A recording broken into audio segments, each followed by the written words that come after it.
Sabemos que la situación en Venezuela sigue siendo extremadamente tensa. Hoy, una de las principales figuras opositoras de ese país, la diputada María Corina Machado, está aquí en Chile y nos acompaña en los estudios de CNN Chile. Diputada, muchas gracias por venir a CNN. Gracias a ustedes. Un placer. ¿Qué tan seria o qué tan grave es la situación de polarización en Venezuela? ¿Diría que es peor que cuando gobernaba Hugo Chávez? No solamente la situación de polarización, lo que estamos viendo en Venezuela es una situación de represión brutal. A partir del 14 de abril, donde a pesar de todos los obstáculos que impuso el régimen para la expresión libre de la soberanía popular a través del voto, una mayoría de los venezolanos logró superar estos obstáculos.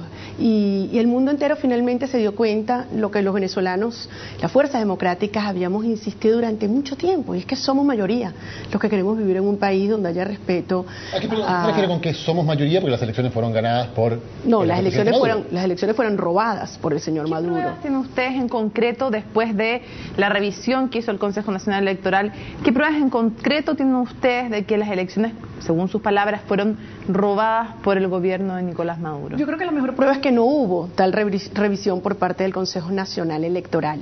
Fíjense, el propio día de la elección, el señor Maduro se comprometió efectivamente a hacer esa auditoría completa.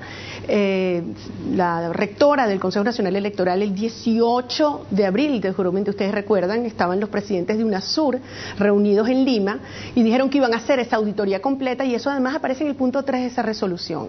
Los presidentes van a la juramentación de Maduro, la toma de posesión, y no han terminado de dejar Caracas cuando se retracta el Consejo Nacional Electoral y no hace la verificación completa, sino está haciendo una farsa incompleta de solamente una parte de las cajas y solamente una parte de los instrumentos. ¿Es solo eso o ustedes tienen denuncias concretas de lugares y formas en que según usted se habría robado la elección? Son las dos cosas. Por una parte, no quiero dejar de insistir en la gravedad del asunto, porque nosotros queremos creer en la buena fe de los presidentes y los jefes de estados de UNASUR, pero si te cambian los términos y te engañan, como es el caso del gobierno de Maduro y el Consejo Nacional Electoral, lo mínimo que nosotros esperamos, los demócratas venezolanos, es una respuesta de los presidentes de UNASUR exigiendo que se cumplan los términos bajo los cuales aprobaron eso. ¿Usted cree que, por ejemplo, el presidente chileno Sebastián Piñera aquí ha sido engañado? Si no ha habido una respuesta, los engañados somos los venezolanos. ¿Pero qué le pediría usted a gobiernos como el del presidente Piñera en Chile? Lo que decidió ayer el Senado de Chile.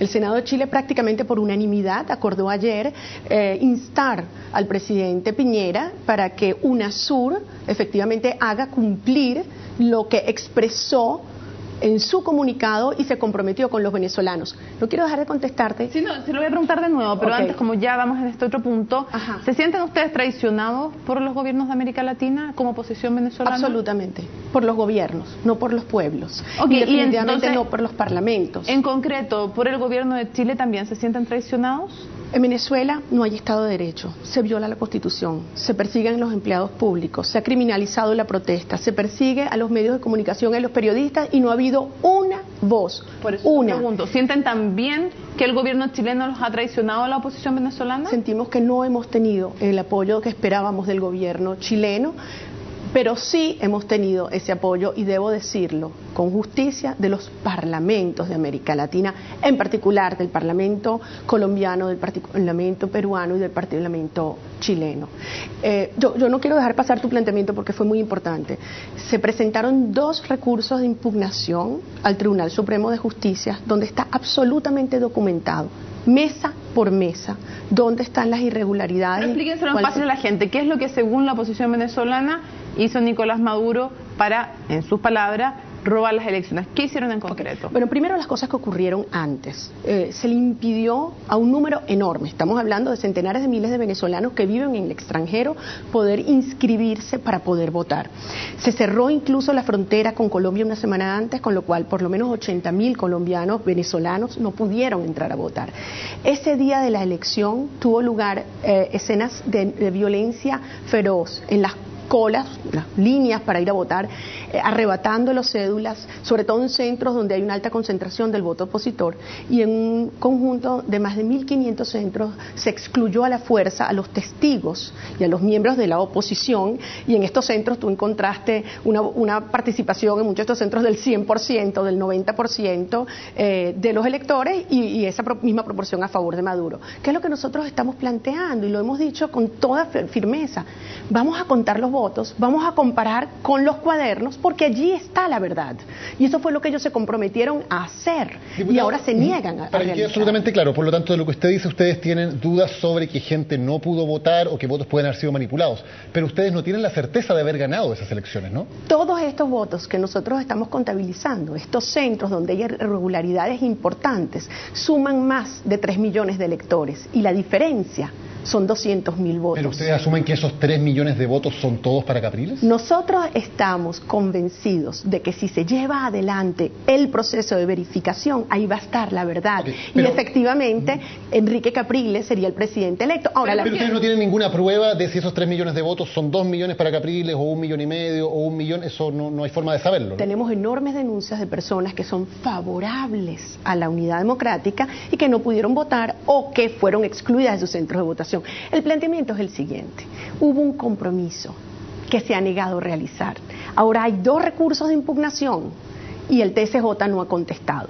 ¿Cuál ha sido la respuesta del gobierno? Represión brutal. Represión no solamente en el Parlamento, con lo cual ustedes y el mundo entero lo vio, sino represión a empleados públicos. Imagínense lo que el gobierno de Maduro ha hecho. Ha puesto en práctica lo que han llamado una operación limpieza. La operación limpieza es en todos los ministerios, empresas del Estado y gobernaciones, penetrar los correos electrónicos hasta los celulares, arrebatándoselo a los empleados públicos para ver si hay una evidencia de traición en la revolución, es decir, de haber favorecido a Capriles. Tenemos más de 5.000 denuncias de empleados públicos. Eso es lo que estamos pero viviendo. Todavía hasta el día de hoy, para ir a otro punto, al no existir ese recuento total, ustedes no tienen la certeza de quién ganó las elecciones. Ustedes tienen la presunción de que la pueden haber ganado ustedes, pero no tienen la certeza. Mónica, nosotros tenemos la absoluta convicción de que con todas estas irregularidades, abusos y atropellos, la diferencia solamente pudieron llevarla a 1%. Imagínate tú lo que hay allí, la verdad que está allí y que ellos se niegan a mostrarle al país y al mundo. ¿Cómo es el parlamentaria hoy día en Venezuela, parlamentaria de oposición? Bueno, mírame la cara. Por eso lo pregunto. Hay un incidente que se produce el 30 de abril. Cuéntenos cómo fue. Ya, en la sesión del 16 de abril, 2 días después de la elección, yo intervine y le dije claramente al teniente Cabello, presidente de la Asamblea Nacional, que nuestra posición era que Raúl Castro le diera permiso a Nicolás Maduro contar los votos, que eso era lo que queríamos los venezolanos. Esto generó una enorme molestia al señor presidente de la Asamblea Nacional, quien dijo que a partir de ese momento él no le iba a permitir que ningún diputado hablara si primero no había un reconocimiento público de la absoluta legitimidad del señor Maduro como presidente. Esto es violatorio de la Constitución y esto es violatorio de cualquier parlamento democrático. Imagínate que te hagan un examen de conciencia para que un parlamentario pueda hablar. Fuimos a la siguiente sesión y en esa sesión yo coordinaba por parte de la unidad y planteé firmemente cuál era nuestra posición y el señor Cabello dijo, pues ahora el que no reconozca no hable. Nosotros simplemente sacamos una pancarta que decía golpe al Parlamento desde nuestros curules y en ese momento hubo una reacción de más de 15 diputados del oficialismo que simultáneamente se lanzaron sobre nosotros a golpearnos, a atacarnos brutalmente y hubo más de 8 diputados heridos. En mi caso tuve una fractura de la nariz. ¿Cuál es el rol que usted cree que cumple Diosdado Cabello actualmente en el régimen venezolano? ¿Cuál es su función? Es un hombre con un enorme poder que tiene vinculación con negocios, como se ha dicho en estos días, en las propias confesiones de aliados del oficialismo, negocios muy irregulares y que obviamente representa una tensión con el ala cercana al régimen cubano que representa Maduro. Ahora bien, en mi opinión, en Venezuela realmente lo que se ha instaurado es un Estado Mayor cubano, donde la fuerza real la tienen militares. ¿Pero usted ve poderes en pugnas al interior del chavismo o lo ve relativamente cohesionado al chavismo? Terribles poderes en pugna, porque hay mucho poder y muchos recursos por detrás, muchos negocios por detrás, y muchos intereses por detrás. Ahora bien, ahí hay personas que están dispuestas a hacer cualquier cosa para preservar el poder y para no permitir que sea un movimiento y una causa democrática la que pueda realmente aflorar en Venezuela. Y como te digo, hay muchos intereses transnacionales que están operando en Venezuela y que, debo decir, no se quieren contener en Venezuela. Tienen una visión expansionista de este modelo, y no solamente me refiero a Bolivia, a Nicaragua, a Ecuador, donde es evidente, pero incluso donde este modelo de esta obsesión reeleccionista y de control de los poderes ha avanzado, como es el caso de Argentina, y hay otros países en riesgo en el continente. Ahora, ¿cómo sigue la oposición de aquí en adelante? ¿Ustedes van a mantener su postura de no reconocer la situación generada por las elecciones? ¿Y hasta cuándo pueden mantener una postura como esa, siendo que hay un gobierno que está en plenas funciones y un presidente que está actuando como tal y que es reconocido por la unanimidad de la comunidad internacional?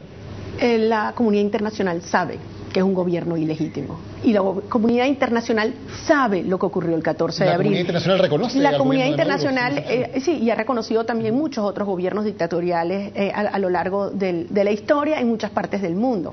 Pero lo importante es que los venezolanos demostramos que somos mayoría y que frente a un régimen que nos quiere oprimir, que nos quiere